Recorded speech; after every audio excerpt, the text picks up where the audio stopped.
Hi guys, what's up? Welcome back to my channel, and if it's your first time watching me, hi, I'm Gigi. So in today's video, I'm going to be getting ready and answering some questions that you guys have for me. You guys sent me some questions yesterday on Instagram, so I'm going to be doing that. And yeah, before we get into this video, if you're not already subscribed, please subscribe, and don't forget to turn your post notifications on so that you can get notified for every time I upload a new video. And don't forget to give this video a huge thumbs up and follow me on all my social media platforms. I'm only on Instagram, Snapchat, and Twitter, and they're all gone by Gigi. So I'm just gonna pull up Instagram and start, answering you guys' questions. And the first question that I got is, have you ever been rejected by anyone you were hitting on? By the way, I already prepped my skin before getting ready, so I'm just gonna go in, directly with the makeup. So have I ever been rejected? Yeah. And I hate rejection, honestly. I've hit on people like 2 or 3 times in my life, and those 2 or 3 times I got rejected every time. So I don't do it anymore. I might give you like a look, or give you like the some eye contacts and whatever, but more than that I don't think I can, because I take pride in and like this, and I hate being rejected, so I don't do it. I don't slide in people's DMs. I don't hit up people like when I'm out partying or whatever. No, it's not my thing, because this bitch not about, bad bitches don't even have to hit on people anyways. And when I did, I got rejected, so I'm not doing it. The second question says, are you catfishing people here on the gram because you're too pretty to be true?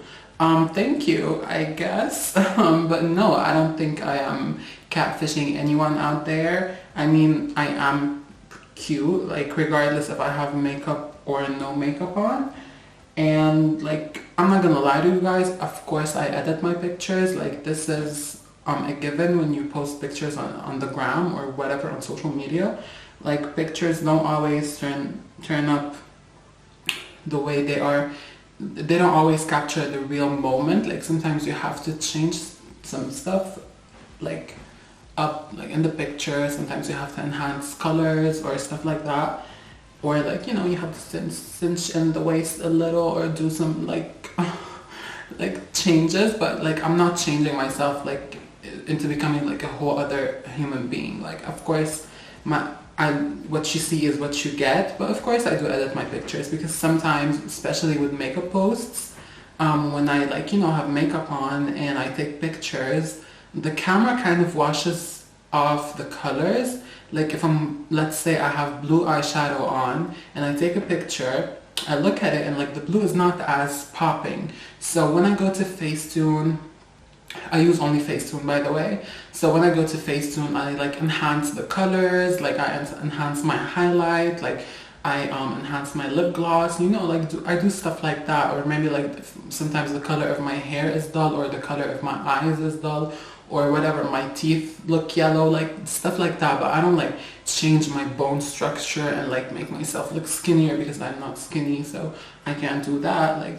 And obviously you guys can see me here on on camera, on video, so what you see is what you get. So the next question says, what is one thing that changed your life upside down and made you the person you are today? I would definitely have to say starting my transition. I don't want to get too emotional and I don't want to get too deep, but before starting my transition, I was just this very self-harming, self-hating, depressed person. This is kind of the truth. I knew that I wasn't gonna make it, because I was really trying to hurt myself with anything that would, anything. I was trying anything to hurt myself. Whether it was sex. Yes, sex can hurt you sometimes. And I wasn't doing it for pleasure. I wasn't doing it for whatever reason. I was doing it just to hurt myself. I had things happen to me because of that. and things I'm gonna talk about later on, just because I don't feel comfortable talking about those things now. But later on, of course, I'm gonna let you guys know and like open up more. But yeah, I used to have sex to hurt myself, drugs, alcohol, food, and yes, also food was a substance for me to hurt myself. Like it wasn't like, yeah, I'm just hungry and I want to eat. I used to eat to hurt myself and then look in the mirror and be like, oh, now I hate myself even more. And you know, this is something that stuck with me because I felt like this was the easiest um, addiction between those, you know, like me losing weight, me gaining weight would have been, you know, way better for me than me, you know, having, you know, ODing or getting, you know, super drunk and like doing crazy things, or even, you know, like having sex with strangers, and this leading me to like very dangerous situations. So yeah, the food was like the easiest for me and the least harmful. Like, okay, I'm just gaining weight, so what? Like, at least I'm not really hurting myself physically. You know what I mean? At least it wasn't dangerous, that's what I mean. But now I'm stuck with the weight and it's not that easy for me to lose it. And but yeah, to answer your questions, I know I went so off subject, but yeah, transitioning or starting my transition was the one thing that, you know, like changed my life upside down to the better. So someone asked, what's it like being transgender in Lebanon, and have you ever been clocked? Of course, I get clocked like every single day. I have people staring at me wherever I go and looking at me like, what the fuck is this creature? Because, you know, I'm not your typical, like, average looking woman. Like, I'm big, I'm tall, I'm plus size, I'm like out there in some ways. So people, you know, like trying to test me sometimes. But, you know, I don't really care about getting clocked or not, because I'm not trying to fool anyone into believing I am a cis woman. I'm proud of being trans. I love being trans. I love being on this journey, and I'm so proud of it, and I'm not shy about it. So when someone like, you know, clocks me or knows I'm trans, I'm not like, oh my god, what's gonna happen now? I know it's not safe, but I don't really care. You know, I know no one's gonna come for me in public or whatever. Like, that has never happened, and I hope not. I hope that never happens. Alright, so the next question is, what's dating like for a beautiful transgender girl like you? First of all, thank you. What's dating like? It is the worst thing ever. I'm not even kidding, because I don't know why there's this assumption about guys who date trans women, this assumption that they are gay or that, you know, they love men. But when you say that, for everyone who believes that, you are not gay if you're dating a trans woman. If you, like, I don't know how to say it, but you saying a guy is gay for dating a trans woman is taking all the femininity away from this woman.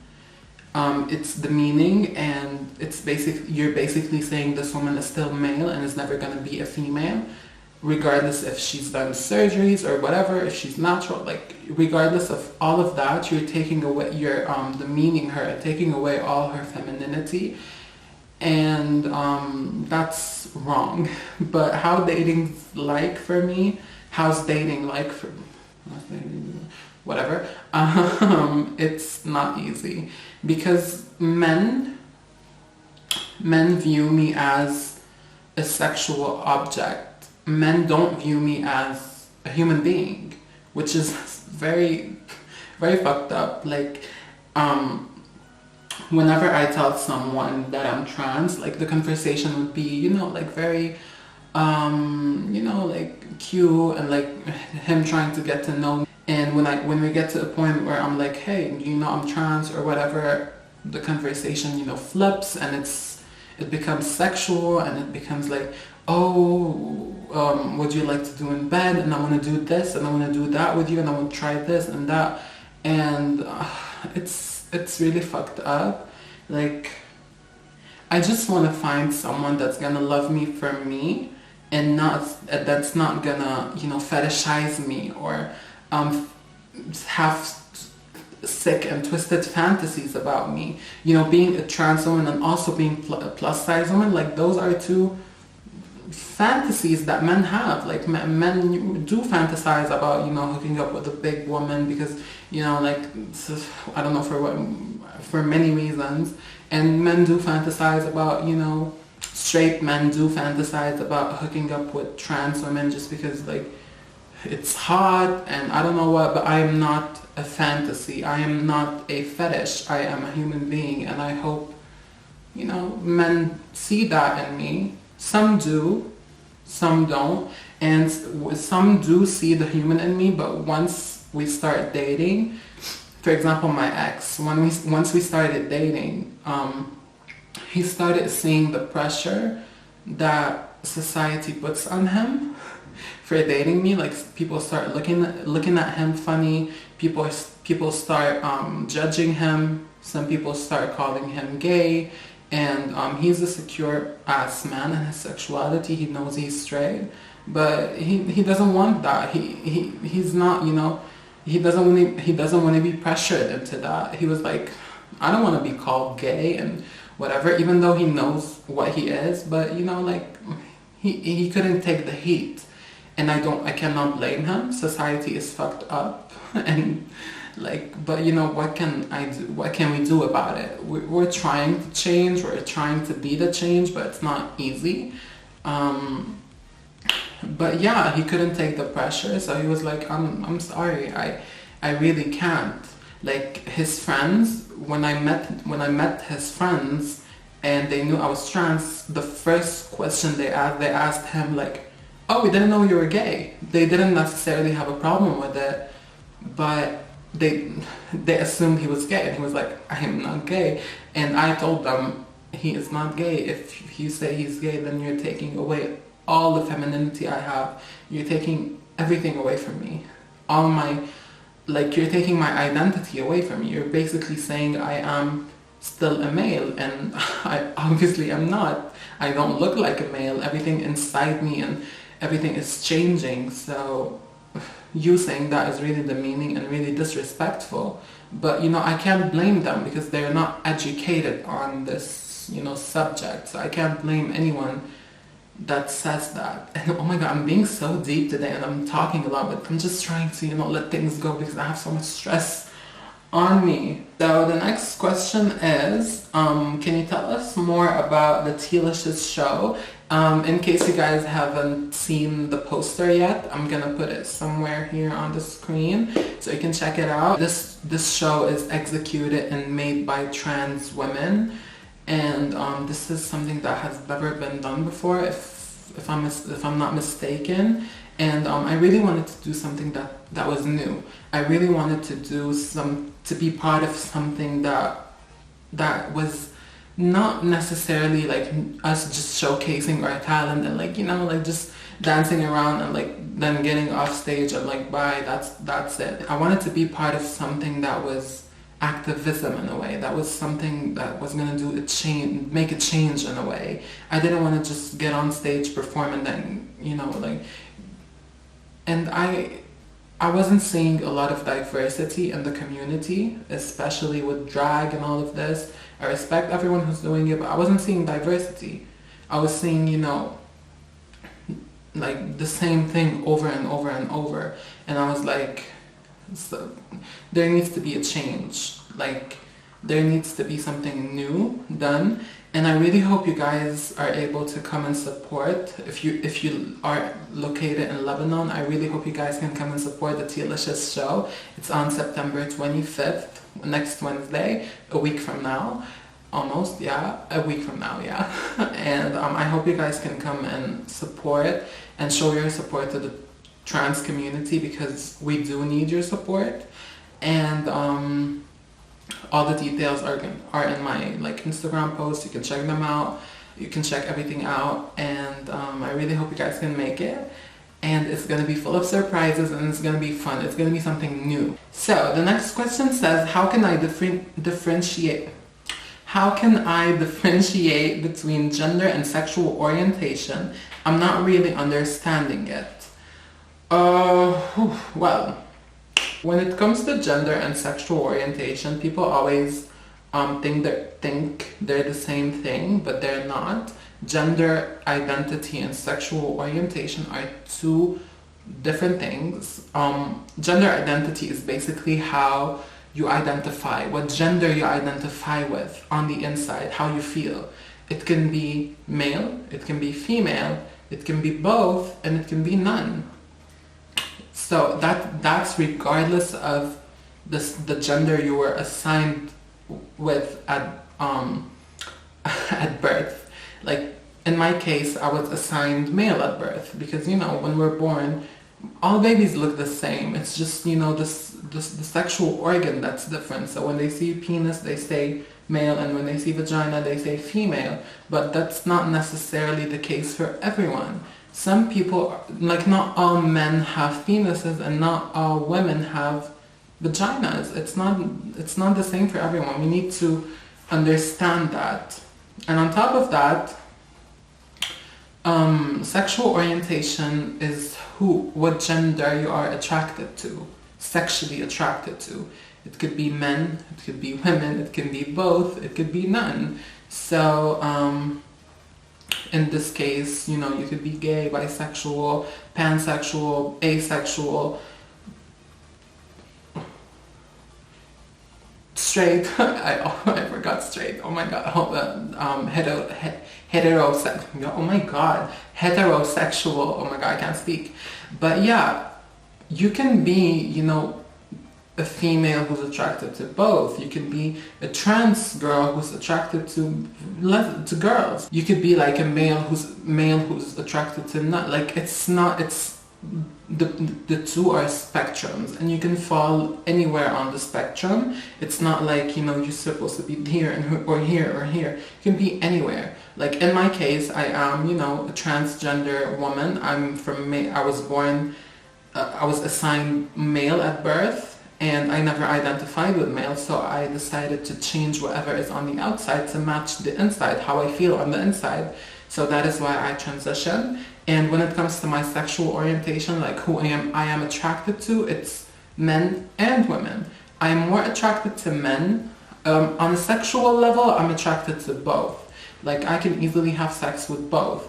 But when it comes to like in an emotional level, I'm more attracted to men because I am, you know, naturally attracted to men. But I can't see myself in a relationship with a woman, but I can see myself, you know, hooking up with a woman. It's easy. So, and I'm also trans. Not all trans women are attracted to men. You could be attracted to women strictly, or both, or none, or, you know, men. It varies. It's different for everyone. And yeah, oh my god, I spoke a lot. Need some water, girl. Alright, so the next question says, do you have any days / moments where you're like, I'm not pretty enough, not skinny enough? P.S. I love your confidence and your I don't fucking care vibes. Thank you so much. I really appreciate that. But yeah, I do feel not pretty sometimes. I do have bad days sometimes. Sometimes I do feel like, ugh. I look in the mirror and I'm like, ugh, whatever. Like, I'm so ugly. I'm so fucking ugly. But I think it's just like we all have bad days. We all have insecurities. Sometimes I look in the mirror and I'm like, bitch, your body, your face is rocking, your hair, everything, bitch, you slay it. And sometimes I look in the mirror and I'm like, oh Lord, what the fuck is all of this? Like, oh my god, I look fat, I look this, I look that. It's just, you know, depending on the mood I'm in. But like I got used to it, honestly. And yeah, I sometimes I don't feel pretty. Sometimes I feel the prettiest and the baddest bitch on earth. Sometimes I'm like, well, and I think this is something that everyone feels. Everyone has bad days like these, and like, you know, not even if you're the most confident person ever. Sometimes you wake up and you look in the mirror and you're like, oh shit, here we go again. I mostly feel this when I wake up, because I always wake up looking a mess. So when I shower, when I do my morning routine and put some makeup on and do my hair, sometimes I look in the mirror and I'm like, okay, you're good, you're Gucci. But when I first wake up in the morning, girl, I wake up and look and I'm like, oh shit. So the next question says, you look tough AF, but I bet you're sensitive AF. Is that true? That is the most accurate thing ever. Honestly, wow, you just summed me up, honestly. But yeah, I do look tough because I do put this mask on, if you will. Not necessarily, a real mask. I put this tough person, bad bitch persona. I am a bad bitch regardless, but I do put this confident and tough persona on whenever I'm outside, because I don't like to seem as a weak person, because when I do seem like a weak person, people take advantage of me in a way, and people try me or come for me, and bitch, you can never come for me. I'm never here for that. But that's why I look tough. I have this resting bitch face on wherever I go, just because I don't like to be tried, and I don't like to have people take my weakness for whatever the code is, but you know what I mean. I don't like that to happen to me. I always like to seem like a strong and confident and tough person, even though I am that. But sometimes I do feel weak, sometimes I do feel very vulnerable, and when I do, I put this facade on so that people cannot break in and try me, because now we're not about to have that. But I am a bad bitch regardless. I am very carefree. I'm like that bitch. I am that bitch. So the next question that you guys have for me says, what would you advise someone who's transgender and who wants to transition? Alright, so let's have this conversation, because I get this question a lot sometimes from fellow trans individuals that are not necessarily transitioned, that want to start it, that want to get onto this journey. And I always tell them, make sure you want that. Make sure that this is the thing you really want, because transitioning is not easy. It's not easy financially, socially, emotionally, physically, mentally, all types of, on all aspects, it's not easy. It's a fucking journey. It's not like you take some testosterone or you take some estrogen and you wake up, looking like a girl or a boy. No, it's not that. I wish it was that. And it's a journey. I've been on this fucking journey for 2 years, and I don't feel like I'm 20% into my transition yet, 20 or 30% accomplished in my transition yet. Because it's not only physical, it's emotional, it's mental, it's spiritual. It's not I just take some estrogen, I become a girl out of a sudden. It's not that. I am a girl at the end of the day, but I mean physically, on and all. So what I would say is that make sure you want it, make sure you really feel that way, because I know people who have transitioned, and then a year or 2 years in their transition, they were like, this is not for me, and they detransitioned. And you fucked up your body one time with hormones, and then to fuck it up another time with hormones, it's not healthy. So know that you really want that, and be a tough and strong person, not physically but on the inside, because if you're not tough, if you're not strong emotionally and mentally and all of this, you won't be able to take the heat. I know it's tough to say, and I know it's a lot to say, but this is the truth. transitioning is not like, as I said, it's not easy as at all. And know you really want to work on strengthening yourself, not physically, again, not by going to the gym, but like you know, emotionally, like be emotionally strong, be social, mentally strong. And that's not the case for everyone. I'm not mentally strong, I'm not emotionally strong, but I am a strong person in general. I can take the heat. Not all people can.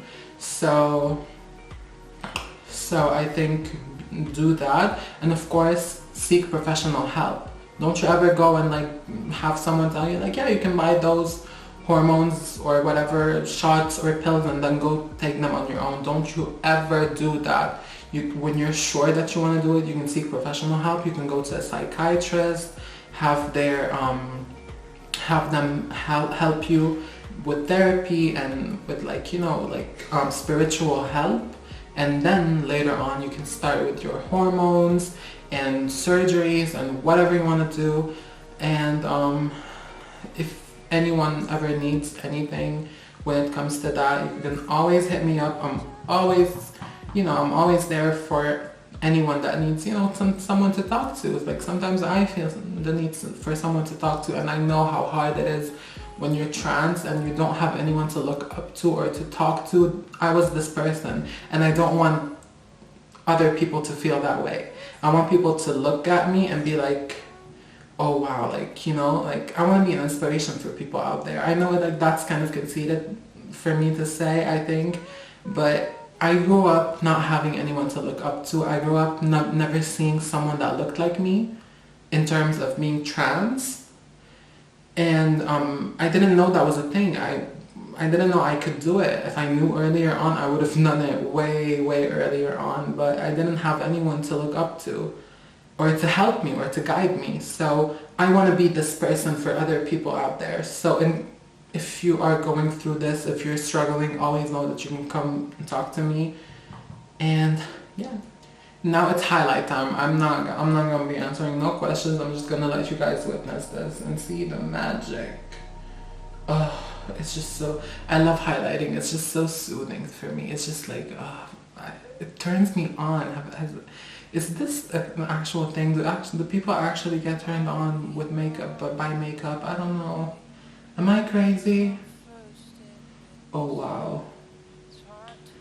And by the way, I'm using, all the products I'm using, by the way, are going to be linked down below. I'm using the Maybelline Master Chrome Highlighter in the shade Molten Rose Gold. It's still brand new. Ooh, but the glow though. It's so, like, zen. You know, I love this word, zen. It's so like, you know, highlighting is so zen. It's like, wow.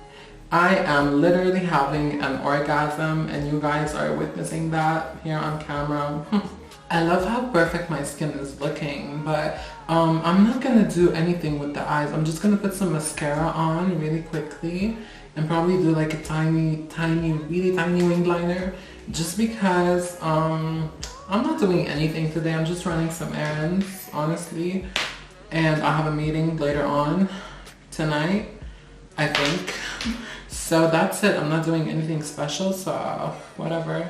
Plus I love this look, honestly. I just need some liner, just like on the outside. And I'm gonna be, you know, I'm just gonna be done with it. Some mascara, some lipstick, lip gloss, and I'll be Gucci. So the next question that I have is, do you study or work? I don't study. I've never talked about this. I don't actually study now because, you know, being transgender, I cannot go to universities. I cannot attend universities because, you know, like it's a lot. So, but I'm not someone that loves, you know, studying and going to college and whatever. Like I went to college, I'm gonna talk about this, but it's not, you know, it's not something I viewed for myself, for the, like, you know,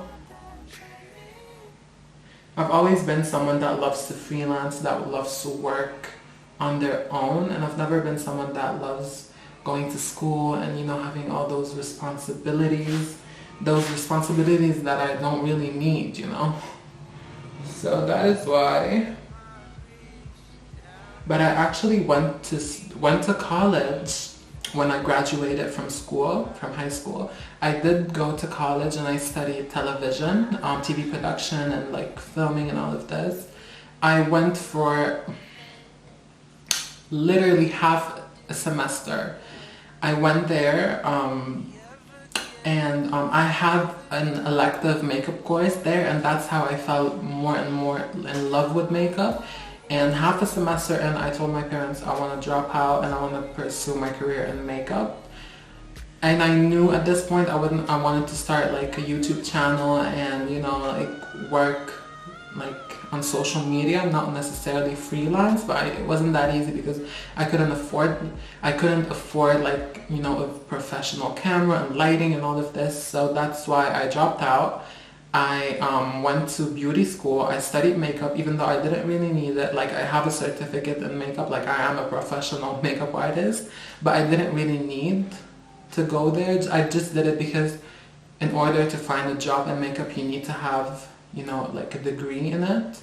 And then I discovered that that's not that true. That's not really true. Experience is what makes you a better makeup artist, if you will. And I was good. I wasn't like an amateur in it because I was doing my own makeup and I was training on myself all the time, and like because I really loved it. And I when I was younger, I used to paint, I used to draw, I used to like have like, you know, I had a canvases and, you know, this thing that you put the canvas on, and like I had oil and acrylic paints and all of this. I used to paint. I've always been an artistic person, but instead of, you know, painting on canvases, I used to paint my face or people's faces because I love doing this. So I went to beauty school and I graduated from there with a degree in makeup and a degree in SFX makeup. But I wasn't really into SFX. I just did it because, you know, I love to learn things. You never stop learning. And then I went and started doing freelance for about a year. Honestly, about like half a year, I think, or a year. I'm not really sure. I was doing freelance. That was before I started my channel. And at one point I was like, I'm sick of doing freelance. I wasn't really a huge fan of doing people's makeup, but, you know, I needed to make income. So I left that. My parents bought me a camera. I had a camera back then. I was using it, but I was only doing Instagram videos. I wasn't started on YouTube, I think. Then I started YouTube, and I don't know why I'm telling you my life story, but I've never talked about this. Then I started my YouTube channel, and I broke my camera and I bought a more professional camera that I use now. It's the Canon 200D. 200? Yeah, 200D, in case anyone is interested in knowing. And it's been my career ever since. Like, I've always wanted to be, like, when I started this, I wanted to be something on social media. I wanted to do something on social media, but it slowly started shifting. Like, I started shifting from a makeup person on the social media into, you know, now I'm getting into fashion, I'm getting into hair, I'm getting into all, you know, different types of things, because I don't like to be limited. I don't like to be put in a box and like, I only can do makeup. I can do other things. I can, you know, I want to showcase my body. I want to showcase, you know, different hairstyles that I can do. Like, I want to showcase beauty in general. And, you know, being a plus size and trans woman who's beautiful and who's big and who's like, I don't know how to say it. Like, you know, like she's that bitch. So I want to showcase that, and I want to be an inspiration for people out there. So this is my job right now, which is YouTube and Instagram. YouTube doesn't pay me much, but Instagram is kind of good. And I also work as a makeup artist in a salon. It's a queer-friendly salon, so, you know, I'm doing it for a cause. I'm not just doing it because, oh my god, I want to work or whatever. So yeah, that's what I do. But I'm planning in the near future to, when I leave Lebanon, I want to go and study. Like, I want to graduate in business, because I think that's gonna help me when I want to start my own makeup brand or my own brand in general. So yeah, that's what I do now.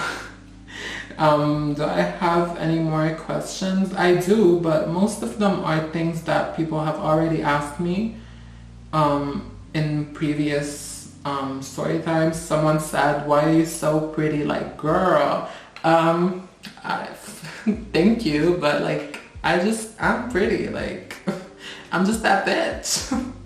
So yeah, that's it. I'm gonna finish my makeup off and I'll catch you guys in a couple seconds. So this is the final look, you guys. It's pretty simple and natural, but you know, I'm not doing anything, so I didn't feel like doing, you know, like putting like lots of makeup on. Plus, I haven't been feeling like, you know, very like colorful lately. Like it's still summer in a way, so I've been keeping it very simple, very like focused on the skin, very glowy. And yeah, I haven't been wearing lashes too. I've been rocking, you know, like just mascara, and I haven't been, you know, being like very artistic with my makeup, but that's okay. That's all right. Sometimes we feel that. But anyways, I really hope you guys enjoyed this video, and I want to thank each and every single person that sent me a question, and that always, you know, every single time I film a Q&A sends me questions. Sometimes I'm like because I film a lot, I do a lot of Q&As. This is my 6th or 7th Q&A, I think. I'm not sure. But I love them. Like, they're interactive. Like, you guys can ask me things, even though like sometimes the questions are the same, but still some people have different things they want to ask me and different things they want to know about me, and I love that. I love being able to have like a one-on-one relationship with you guys. I think like I love that. That is why I love Q&As, and you guys always come through with the questions, and I really love you guys. And yeah, I wanted this Q&A to be a little different, like, you know, me getting ready while answering your questions, even though I wasn't really getting ready. I was mostly like answering the questions and then finishing, you know, whatever step I had, because it's kind of hard for me to like talk and get into it if I'm like busy with something else. I'm not that multi what's the word? I don't even know it. You know what I mean. I can't do 2 or 3 things at the same time. I need to focus on one thing and the other thing and then the third thing, and then, you know, that's how my brain works. But yeah, thank you guys so much for watching this video, and for sticking around till the end. I think it's gonna be a lengthy one, but I hope not. I'm gonna try to edit that, you know, down as much as I can. And yeah, I want to thank you so much for watching it, and I guess I'm gonna catch you on the next one. Bye.